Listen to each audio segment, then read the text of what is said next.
Okay, so question.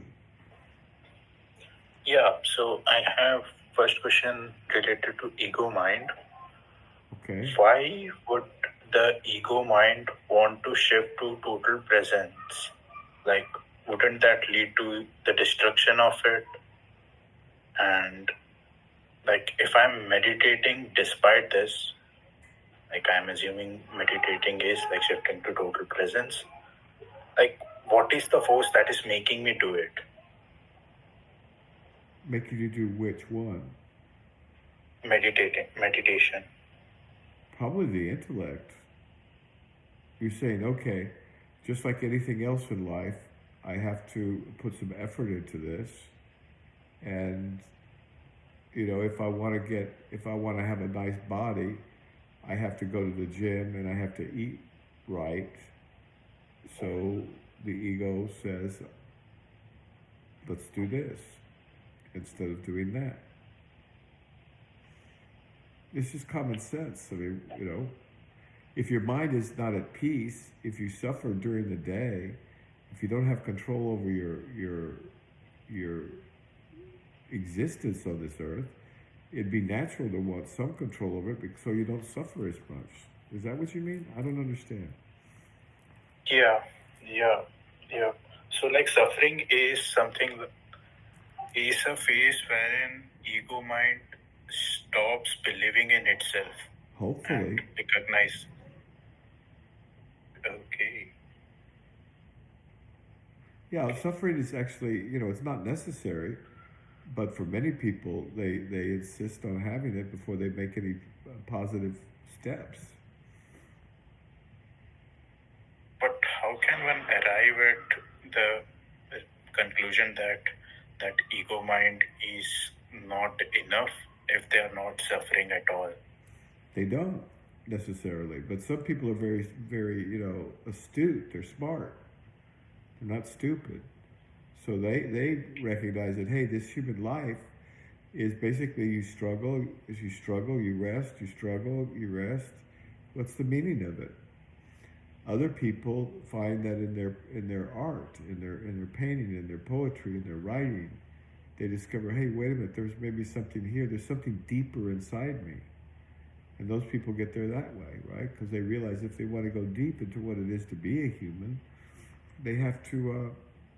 They can't just look at the ego because. And the other one is that if you look at the things that you value, they were all taught to you. Not all of them, but most of them.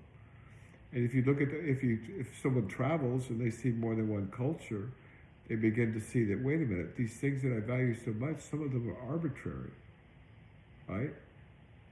Yes. And so when you realize the arbitrariness of so many of the cultural values that one holds, right, then one says, hey, what gives here? And then looks deeper. They say, well, what is deeper than culture? What is deeper than what is learned, or taught? What is deeper than that? And so they say, well, I want to investigate this because they're curious. Yeah, so curiosity would be another one. Okay. I left out musicians too. If they're going to go anywhere deep for any length of time, they got to have some nourishment, some an energy of a certain sort, and they tap into it, and they learn that their art improves. I mean, their art is much better, right? That's usually later in life, but that's very common. And most great art, much of the greatest art in history, has been religious art. And so a thinking man might look around and say, well, wait a minute. If I look at all this great art, and I look at all these great musicians, like Bach, for example, they were all serving a master bigger than themselves. And they go, well, what's that about, right? And so then you start, so just, you don't need to suffer, you could just reflect. But you can't just reflect on your own puny little pathetic ego that God knows where you got it, from your grade school teachers and from your friends in high school or whatever. That's nothing to live by. So how does one find this master? Because I feel like. Well, look around. I mean, what do you mean? How does one find which master? the master which is so demanding that I wouldn't mind working long hours. Like I would be fully engrossed with it. Like, It's not really a master. It's just the way things are. Now, some people become slaves of truth, right? Slaves of trying to find out what is real and what's not in this human existence. But they wouldn't use the word master. They'd use the word, I don't know, giver, provider, protector, love, compassion, truth. I mean, master is a human concept, and you could use the word, but is that the reality, or is it something more profound than the human concept? And it is more profound than the human concept. So people who approach it with human concepts always fail. And that's why in the religions oftentimes they say you need faith. Well, faith is just a word. You need something, but faith is a word that to me seems optional. For example, if you're going to climb the face of a mountain, let's say you're a mountain climber. One person would say, I don't need faith, I need practice, I need to be in shape, I need to have the right equipment, and I need to think about this hard before I go up. And someone else would say, well, maybe you need a little faith, maybe I need a little faith, or I'll never make it to the top. And somebody else would say, faith is, you got to have a lot of faith to climb that far up a tall mountain and not think you're going to fall off and die. So these are just words, and they're just different approaches. So if you tell me what faith is, I'll tell you what role that plays. I was thinking faith is irrational confidence on something. Well, okay, you could call that faith, you could call that trust. Some people would say faith is believing that which you would otherwise not believe to be true. Yeah. But we could define faith, we could spend a lifetime just defining all the different nuances of the word faith. And what it means to different people is completely different. So it's a word I try to avoid, because it's not necessary. There's better ways of, more pragmatic and useful ways to approach the same topic. Now, if somebody wants to have faith, more power to them. And a lot of people have gotten very, very, very far on faith, but rarely with faith alone. Okay. I had this second question, like, what is the use of ego mind at all in all these things? Let's say you need to go buy a book. How are you going to buy a book without an ego? How are you going to buy a book without some money? How are you going to buy a book without knowing the title? So, you are saying that there should be a good balance between ego mind and being present. They aren't mutually exclusive, but yeah, if you could put it as good balance. Later, you'll want to get rid of the whole damn thing. It's just a pain in the butt. But for now, yeah, sure, you could just say you're going to balance them. It's an art, right? You got to learn how to do it. It's not. You need your ego because you have to interact with other people. You have to interact in society. You have to put your name at the bottom of a term paper you write, I suppose, or whatever. So yeah, none of this is silliness, right? So yeah, you want to balance it, but you're not. Don't worry about prematurely losing your ego. That's not the way this works.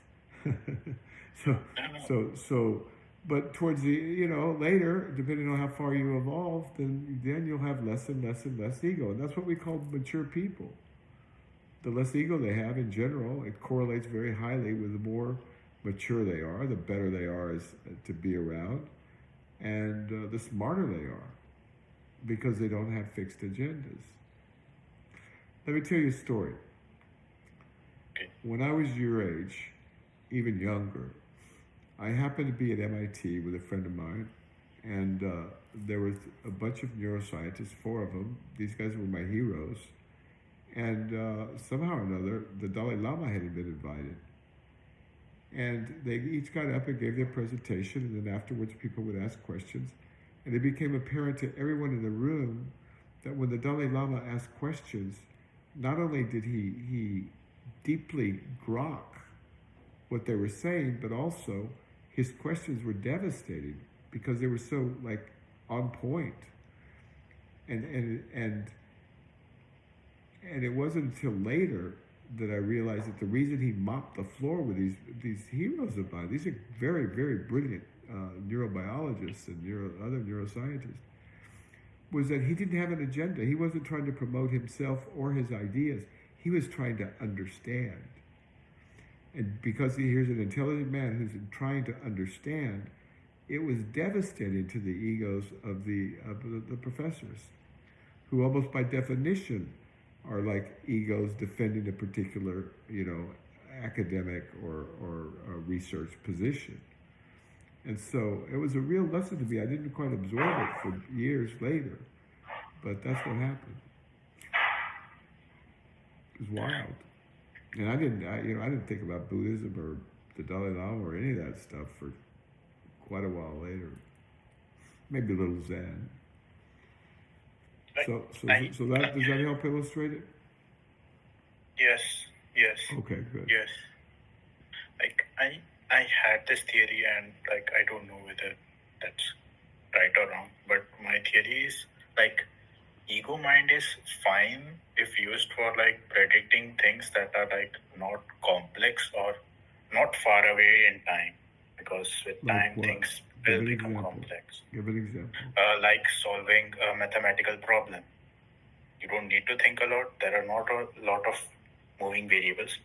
I'm assuming you're not solving some cutting-edge research problem, but or you could just use a machine. But go ahead. Yeah, but when it is used for predicting long-term things or really complex problems things what would happen if you are a mayor of a city, what kind of decisions to take that would lead to prosperity 5 years down the lane or 10 years down the lane. One can just predict something, expect that this was a good decision, but they still won't have much power because actual world is really complex. Everything interacts with everything else. Okay, fair enough. There's other ways to look at that, but okay. Okay. That's a step in the right direction, I suppose. Yeah. What are the other ways? The other way would just be accord with the way, and just to be in tune with the natural order of things, and to know your town, and know its people, and know its natural rhythm, its natural flow, and just to accord, just like the animals and the trees and the grass and the seasons, and the rivers and the streams and the all of that. It all works together perfectly. It doesn't need a director. It needs us to get out of the way. So I have one problem with this, wouldn't people who are how should I say, parasites to their partners or their parents, aren't they going with the flow? No, they're not. Or am I?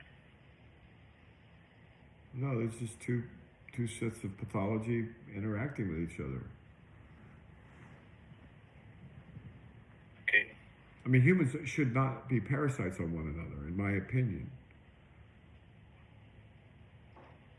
Okay. Parents on children or children on parents. Either way. And both happen.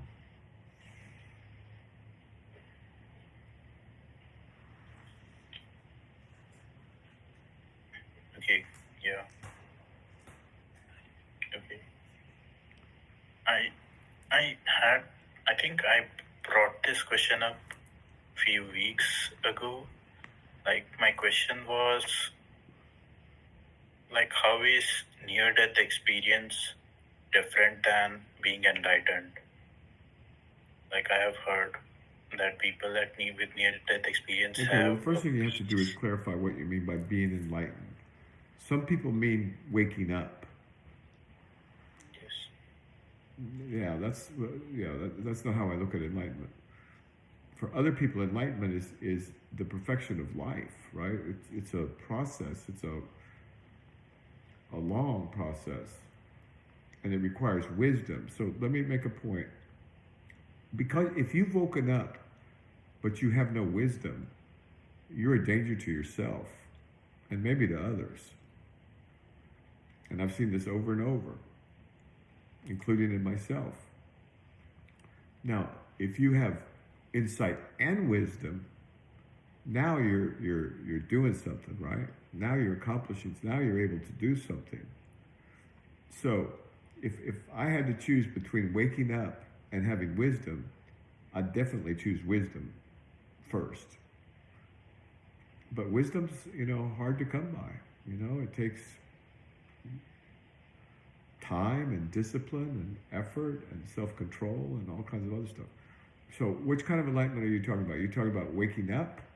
Like, which would be enlightenment, I suppose, in the kind of deteriorated Zen sense, or in the the new vocabulary that makes everything so easy and so quick and so trivial? Or do you mean enlightenment in terms of the perfection of the being? I would argue I was making this question based on being awakened, I would say. Okay, well then call that waking up or something. Yes. Or Kensho or Satori. Right? Or something like that. Yes. Okay, so now what's the question? So the question is how near-death experience is different than Kenshi or Satori experience. Well, there can be some similarities, frankly, but there's differences. I mean, you typically don't hallucinate something in in Satori. Now, also in Satori, you lose your body. In near-death experiences, I'm not an expert on NDEs, right? Near-death experiences, but typically in near-death experiences, your body, you float out of your body. Yes. But you still have a body. And also, the ones I've seen, they're focused on their own body, their own self, their own body, their own, they float above it and look at it, or they. And also, I've seen very similar circumstances with women with severe hypertension, one woman in particular. And we could induce out-of-body experiences not induce, but we could watch them and correlate them with spikes in her blood pressure. And then when we lowered her blood pressure, she didn't like it, by the way. Her body would come out of her spirit or swat. She described it as her body getting up and going to the kitchen, and she didn't like it. This was an old lady, maybe, I don't know, 88, something like that. And she found this very uncomfortable for her. And so we a nurse and I, we put her on 24-hour blood pressure monitoring, which was a lot of work for the nurse back then. And then when there was a spike, we'd give her nitroglycerin to lower her blood pressure, which it did. And then her body would come back to her instead of walking around in the room or the hospital or whatever. And she was grateful. So there are differences, but there are similarities. The fact that you're focused on self at all makes it a lot less like Satori. I mean, when you know you're the universe, when you know you're the cosmos, when you know that you're omnipotent and omniscient and you're surrounded by nothing but beauty, and unspeakable beauty and love and truth. You don't get smaller, you get a lot bigger, if you want to put it that way. And you have the powers of like I said, omniscience, omnipotence, whatever you want. You can, anywhere in the universe, it's yours. Everything is yours. Everything is you.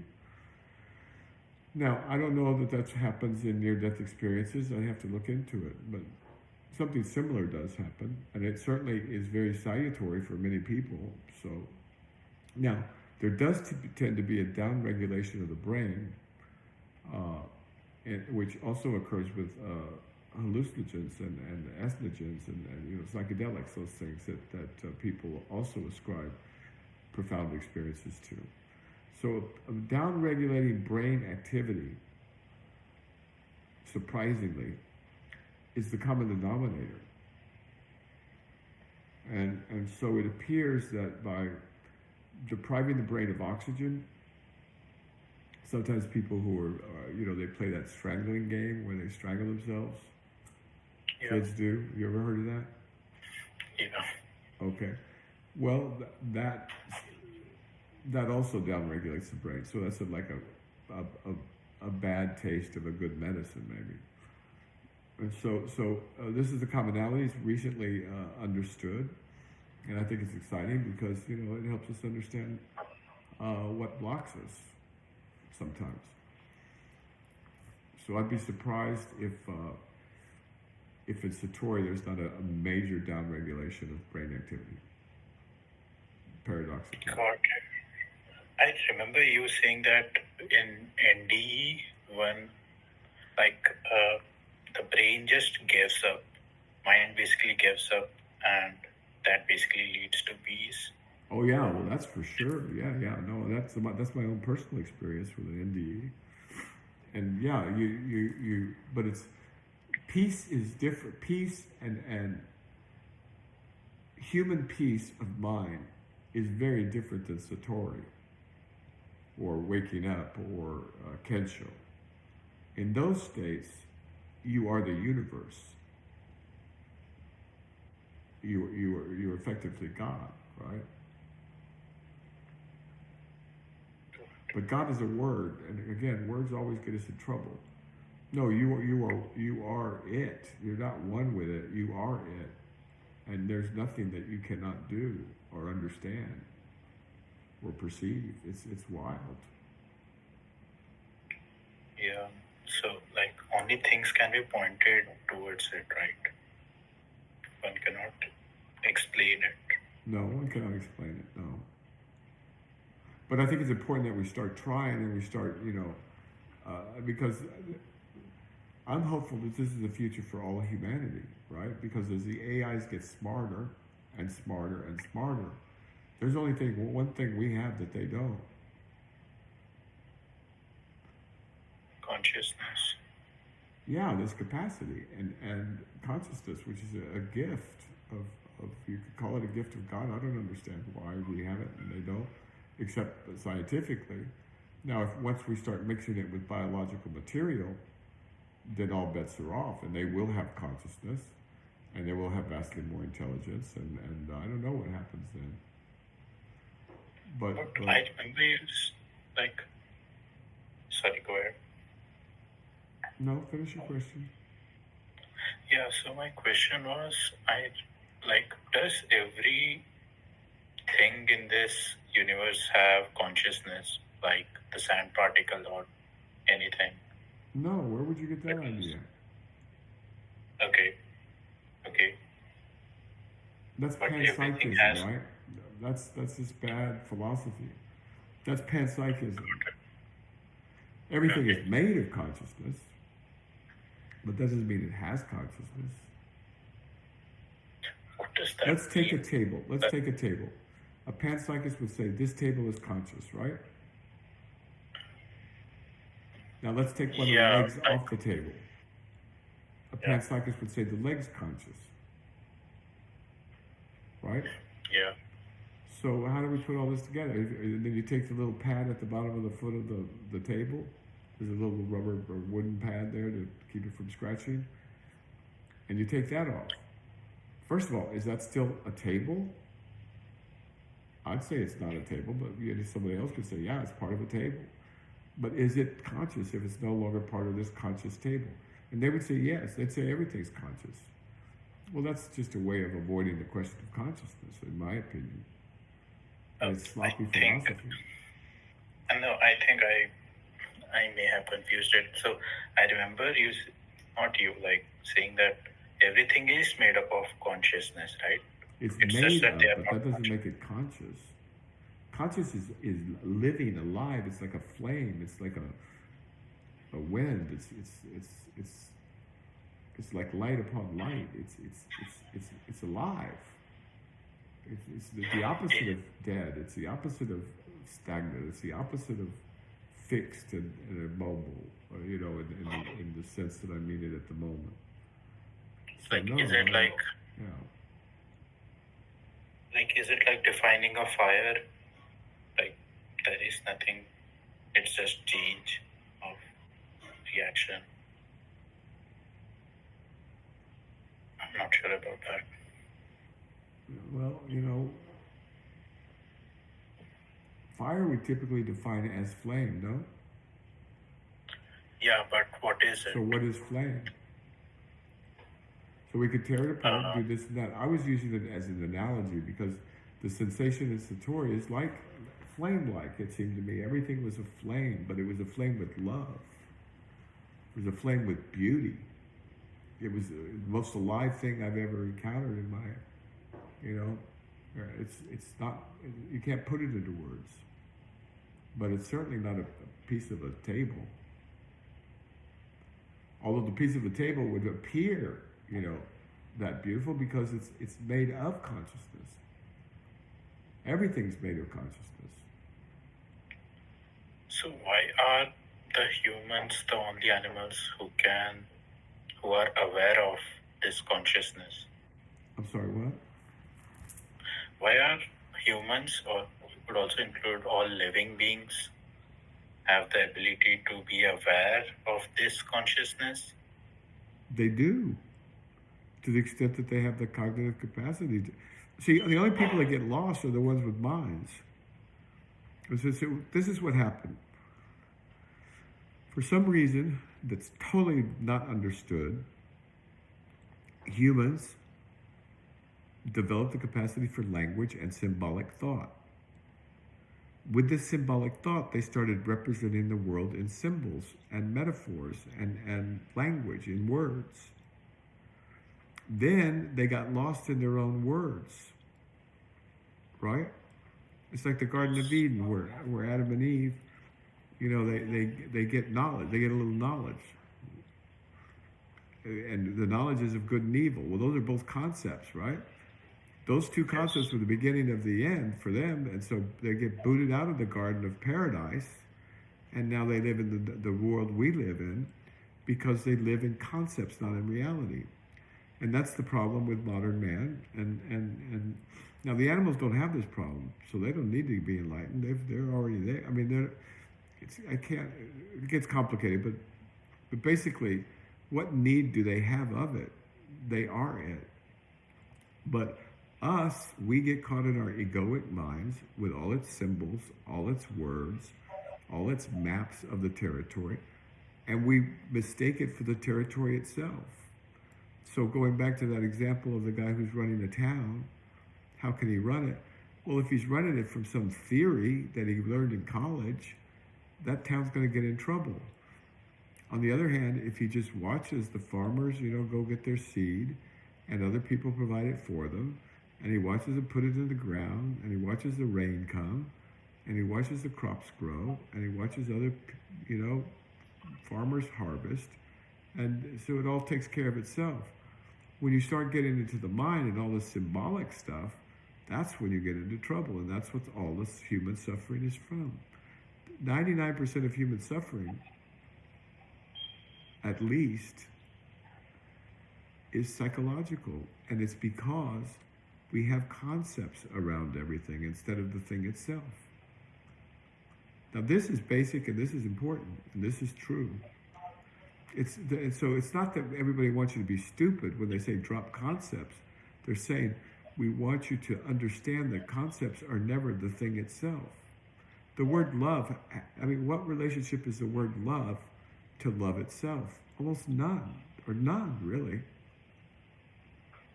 Or hate to the burning anger, or the churning in the stomach, and the narrowing of the eyes, and the just the rage, the hate does not do it justice. Neither does love, and so on and so forth. It's like the color red. You look at the color red, and okay, there's crimson, there's carmine, there's bright red, there's Santa Claus red, there's Firehouse red, there's Corvette red, there's Dior red, as in the lipstick, or there's all these different reds. And then you look at a cardinal, which is a red bird, and you go, oh my God, that's red. I mean, it's not, it is, and then in order to communicate it, because we're the only creatures that communicate using words that we know of, we use the word red, but red is not the thing. The thing is the cardinal. And that's, when you listen to Krishnamurti, he's talking, have you ever seen a tree? That's what he means, because people get the word tree mixed up with the experience of a tree. And a tree is alive and living and gorgeous.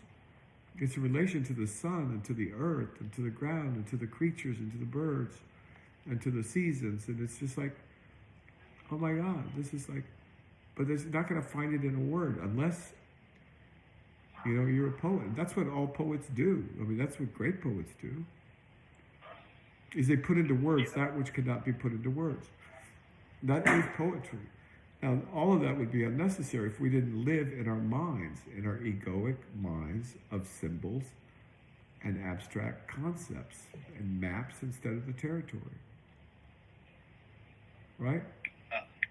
Yes, I basically feel like that happens because ego mind can never comprehend the reality.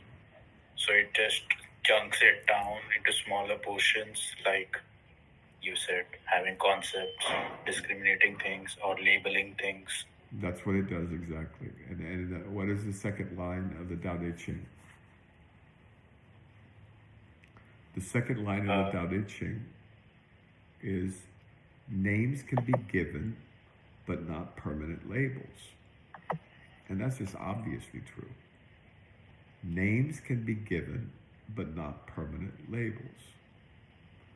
First line, by the way, is, a way can be a guide, but not a fixed path. Names can be given, but not permanent labels. So that's true of everything.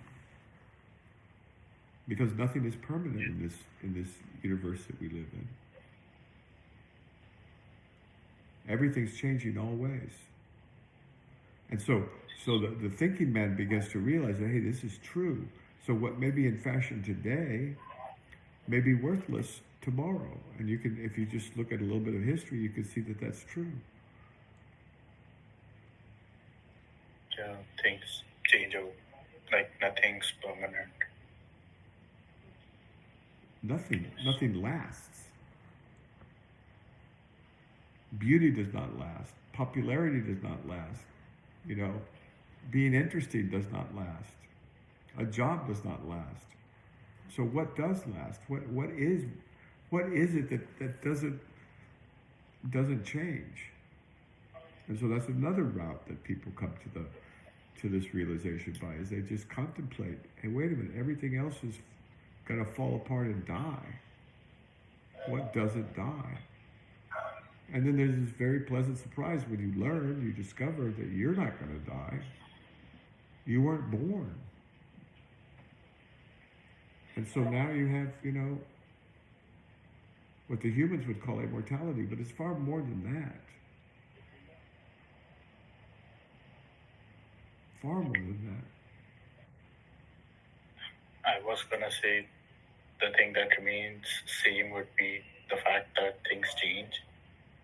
But the what? That can lead. Say that again? Like the things that would remain same would be the fact that things would change. because we are assuming things. Yeah, but that's a everything concept changes. of, that's the Yeah. concept. Yes. That So the concept may of contradict itself. unchanging, the concept of that which is unchanging, the concept of God, the concept of truth or beauty, or they're still concepts, and you have to know the thing itself, and that's where the Tao Te Ching comes in. And just repeating over and over, I am, I am, I am, I am, I am, I am. You can hypnotize yourself into anything, right? But then what happens when someone, crosses your path while you're driving and you lose it, right? Or you got to have wisdom in addition to insight. And just repeating something you've read or you've heard, including anything you've heard from me, that's very important. I'm not interested in you adopting any of my beliefs. My beliefs are worthless. I'm here just to kind of point a direction. And so all beliefs are worthless compared to the truth, which is not a belief. It's an understanding. It's a being. It's even beyond those things. So that's why repeatedly the real teachers will keep insisting that you look for the thing itself, and it's not in some concept that I am that. Now Nisargadatta, he had a deep understanding of this, and he was very clear about it. But that's very different. That's very different than saying, "Oh, Nisargadatta says this, so I believe this, and I like this because this makes it all my problems go away for a while." But that's just laziness. Laziness to not actually contemplate on those things. Or misfortune. You just never got exposed to it. Like the Buddhists make a big point of saying, you have any idea how lucky you are to even heard of enlightenment? What percentage of the people in the world do you think have even heard of enlightenment? I would argue it's growing a bit, but yeah. It's a tiny, tiny, tiny, tiny little fraction. Hopefully most of these folks aren't as in desperate need as modern man is, right? The modern, Western or Eastern mind that's been lost in concepts and including the concept of money and being rich and all this other stuff.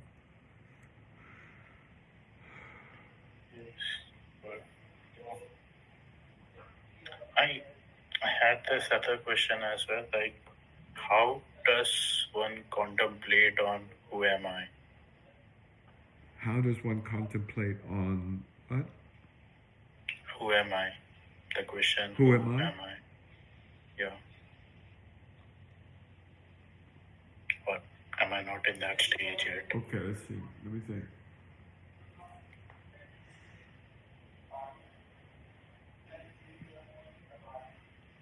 Well, the classical way, and this comes from Ramana Maharshi and other great Indian sages, is negation. You say, well, what am I not? Now, you are not an arm, right? Yes. You're not a leg. You're not a head. You're not a brain. You're not a rock. And you just go through and say, what am I not? What is not me? And by doing that process, people wake up because they realize that there's nothing left. Because this world is a dream world. Actually, I don't know whether I should bring this up, because I was thinking, why am I not a thought? Well, you are a thought. If you're talking about your personal identity, you are a thought. You're nothing but a thought and a collection of thoughts. If you're identifying with your personal history, your personal ego, your personal agenda, your personal desires, when you discover who you really are, you'll go, well, who the hell cares about that stuff? That's ridiculous. I mean, it's more of an encumbrance than it is a help. And so why would you want to be some paltry idea of a pathetic, situation where you're going to get sick, you're going to get old, you're going to get sick, and you're going to die? Why would anyone prefer that over, I can't even say over what, I mean, over being,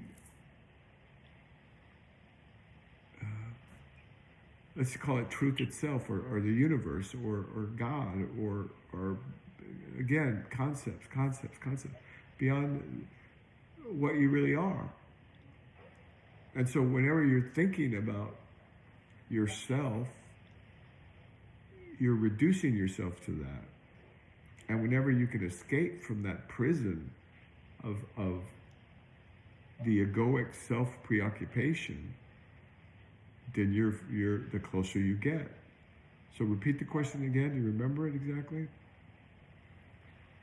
Yeah, so I was going to ask, why am I not a thought? Yeah, well, you are a thought. In your current state, you are a thought. And then when you start to realize where thoughts come from, and you start to realize in particular, now here's where the little study can come in handy. When you start to figure out, well, how did this thought complex arrive? Because you didn't you wouldn't ask that question if you were 6 months old. You didn't ask that question in the womb. You didn't ask that question as a newborn. There was no distinction between you and the world when you were an infant. And then gradually they taught you an I. They taught you a self.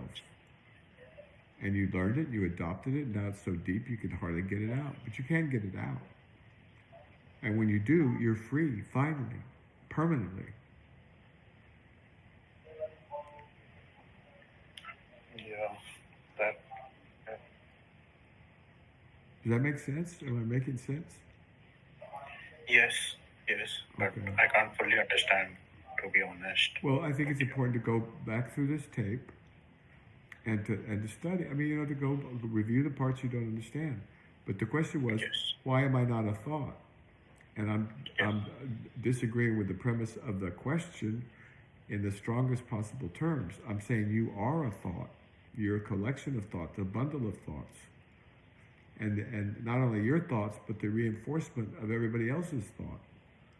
And going back to that noosphere, that mind at large, that collective unconscious, or that envelope of human mentality that circles the globe. And that reinforces it too. But that noosphere, that collective unconscious, that mind at large, it can evolve. And it will evolve. And the AIs are going to help us evolve, one way or the other. Because we have to. And we'll see how silly this notion of the individual I. Yeah, there is. Remember the starlings we saw earlier on? Yes. They can look at themselves as individual birds. A bee can look at itself as an individual bee, or a school of fish. The fish could look at itself as an individual fish. But how much more power does it have? How much more beauty and strength and I don't know, just truth is there to it when they understand that they're a collective. They're one mind. And that one mind of the human is what I'm trying to point to right now. Now, it's not very evolved, admittedly, but things change. The world evolves. Humans evolve, I mean. The world is fine. I mean, this planet will do fine. It doesn't care whether we come or go. Frankly, it'll be fine. It'll continue to do what it does.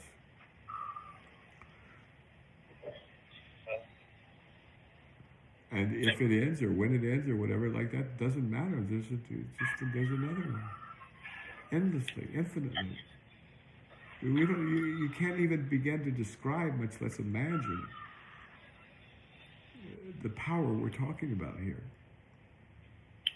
I was going to ask, doesn't all these things frustrate you, that you are unable to explain these things to others? I guess that's the problem with that every spiritual leader will face. frustrate's the wrong word. I love humanity. I really do. Yeah, sometimes it is hard. Okay, I mean, what are you going to do? Because it's you don't need it, but they need it, and they're your brothers, your sisters, like these birds here. You know, so yeah. Sometimes it's I wouldn't say frustrated. It's just like, God, when will people learn the most obvious thing in the world, that, you know, what you're doing to others, you're doing to yourself. And, you know, when you see people like wantonly, like killing and torturing and abusing each other, taking advantages of it, lying and all this crap in order to get advantage, yeah, it's heartbreaking. But I wouldn't call it frustrating. Yeah. Yeah, but it causes great sorrow. Let's put it that way. At this stage, now maybe someday I'll be free of that too. I don't know. Yes. Well, of course I'll be free of it because I won't be tied to this human situation. I'm not a human having spiritual experiences. I'm spirit itself happened to have a human experience. So part of me doesn't want to let go of it because I'm only going to be a human a short time. I'm only going to be a human, what, a max, 80, 90, 100 years, something like that. If I'm lucky, I guess, or not lucky. Who knows what luck is in this realm. I'm just reading the Chuang Tzu. I mean, we assume that death, he says it beautifully. And so there are friends out there. So he says that, how do we know that we don't regret taking life? We don't. I mean, let's just imagine something. Imagine that we have at some level, some other level, we have the decision where we can take human life or we don't have to. We can do something else. And then we decide to take human life. Well, who knows whether we're going to regret that or not? I mean, or who knows if we're going to rejoice it? I don't know. But for the moment, we're human, so let's be human, I say. At least that's for me. Yeah, I think this reminds me of that story about whether something is good or bad. Well, yeah, those are human constructs.